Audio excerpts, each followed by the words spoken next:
About that crucial announcement that the Prime Minister made yesterday, top government sources have also revealed to us that the package announcement has taken time, but it is a comprehensive one. And it is drafted after wider consultations with small and big businesses. The inputs were taken from various associations and chambers. Prime Minister also was involved in detailing of this package, and multiple sectoral meetings were chaired by the Prime Minister himself over the last 2 weeks. My colleagues are joining us on the broadcast, getting us all the very important details. Maria Shakil is with us live. Pranshu Mishra is joining us from Lucknow, getting us all the very important details. Gaurav Chaudhary is also with us from Money Control Live, getting us all the perspective as to how markets are reacting and what the industry is expecting. Maria, let's begin the discussion with you. You're putting out the details as to the thinking in the government. The key sectoral reforms, a slew of press briefings likely to be held by the Finance Minister. All eyes at the 4 p.m. briefing today. Absolutely, Anusha, because the Prime Minister set the tone of it yesterday. He said that today onwards, the Finance Minister will start giving out the details, the contours of this 20 lakh crore package that the Prime Minister has announced. This is the Atmanirbhar Bharat package. This is about self-reliance. It's about making India self-sustainable, and for that, various industries need that kind of financial stimulus. And that is what sources in the government are saying, that yes, the first package that was of Garib Kalyan came, it's almost 1.5 months back. But as far as this package is concerned, will it be about Chota Udyog, or as it is called, micro, small and medium enterprises? Will it ensure that they get back on track? Because much before the pandemic, this was a sector which needed some kind of support or booster dose as they were anticipating. So MSME Minister Nitin Gadkari had given us indication that he had asked for 1 lakh crore package for this because it was needed. But the question is, will it be a direct benefit transfer to these small enterprises? May not be. What will be the role? Will it be involving some kind of bank guarantee by the government? All that and much more will become clear when Finance Minister, the MOS in the Finance Ministry, that is Anurag Thakur, and other secretaries will put out the details at 4 p.m. But we can expect this similar detailing to take place over the next few days. What sources are saying is that yes, this is a precursor to what will be happening over the next few days, explaining various aspects of this big bang announcement that was made by the Prime Minister yesterday. And one important aspect was that the Prime Minister himself has taken a lot of interest, keen interest in every detailing of this package. That, remember, over the last 2 weeks there were sectoral meetings that was chaired by the Prime Minister himself. Various industry leaders have been consulted. Feedback have been taken from at all levels possible, from small and to big businesses by the Finance Ministry to put out details of this package. So all eyes clearly at 4 p.m. now. All eyes at 4 p.m. And Gaurav, Vinaya Deshpande is also joining us from Mumbai. But before I go to Pranshu and Vinaya to take state-specific details, let me take in a word from Gaurav Chaudhary, who's joining us from Money Control Live. Gaurav, the broad thinking within the government, we have a sense of it from what the Prime Minister said as the details are trickling out from various sources. Sensex has shown that the market is looking very keenly at it. India is a large and a diverse economy.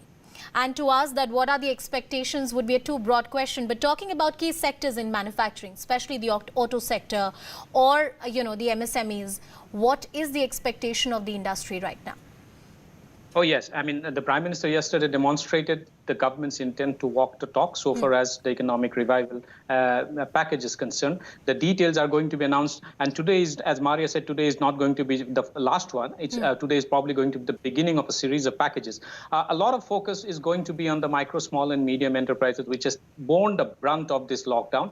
And what we understand is a large part of this package will come in the form of sovereign loan guarantees. So many of these enterprises actually do not have enough money to even pay their vendors or their employees, or even their basic costs like rentals, etc. So the banks probably will be instructed to give them loans at very reasonable interest rates, and the government is going to stand guarantee. A government is going to give a sovereign guarantee for most of these loans. What we understand is that the sovereign guarantee for small and medium enterprises, so far as loans are concerned, could be to the tune of 3 lakh crore. The assumption within the government is that the default rates are going to be extremely low. At most, it could be limited to about 10% or so. So if about 10% of this 3 lakh crore rupees default, the hit for the government on the budgetary side would be about 30,000 crore, which the government can provide for in the budget. That's so far as the micro, small and medium enterprises are concerned. But there are lots of other things that are also expected for the middle class as well, because yesterday the Prime Minister specifically talked about the middle class and also specifically expended a considerable amount of time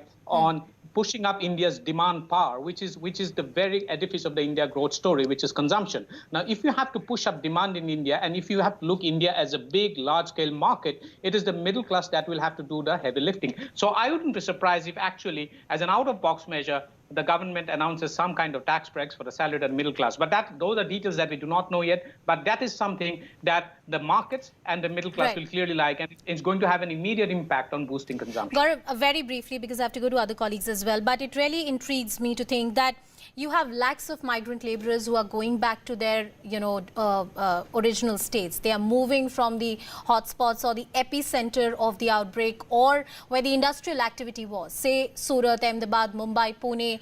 How will the economic activity resume if you don't have migrants? Will the industry follow the labor now? Yeah, absolutely. So that is, I mean, you have hit the nail on the head. I'm glad you asked that question. So what happens now? Well, how does it, how does factories restart if they don't have labor? And that we have seen that happening. Maharashtra has said that has reached out to migrant laborers asking them to stay put, and Haryana has set up a special portal asking migrants to register if they want to return. And we see we have seen that there is a lot of activity on that portal. My belief is, and my sense is, that the government is probably going to, in the MSME package that the government is going to announce, there could be lots of incentives for labor-intensive industries. That will be allowed, all kinds of fiscal relief measures if they set up units in part of the hinterland. That could probably absorb a lot of labor that would move back from the cities to their homes. All right, and Pranshu perhaps can take that conversation forward. Pranshu, as we talk about the movement of migrant laborers back to their home states, whether it's Uttar Pradesh, Bihar, Yogi Adityanath, the Chief Minister himself, has shown a lot of keenness in boosting some sort of manufacturing and labor-intensive jobs in the state itself. The labor laws have been tweaked, not without their share of controversy. But are there any key areas, MSMEs you've been talking about, but are the nitty-gritties really planned out, especially in the state of UP, which has lakhs of migrant laborers and actually the epicenter of and the backbone of all the laborers in the country? Well, see, Gaurav was exactly pointing out very perfectly that this is a time of identifying new areas and new land banks where you could actually go and create the new industrial ventures. I think Uttar Pradesh would be the best case scenario for it, because now it has a huge area as far as the land bank, the land capacity is concerned. It now also has probably the biggest manpower, because the estimates are that around 20 lakh migrant laborers, especially from industrial states like Maharashtra, Karnataka, Gujarat, they are on their way to return back to Uttar Pradesh. So challenge for UP is of course going to be, and that too for the center also is going to be, to provide employment to this number of huge migrants, many of them skilled laborers, and therefore if you recall, the state here has already been in this process of identifying and categorizing the laborers on the basis of their skills. The orders were made a couple of weeks back on itself to identify the possible areas where new industrial units could be set up, what could be, the red carpet for industrial ventures to actually come out and invest in Uttar Pradesh.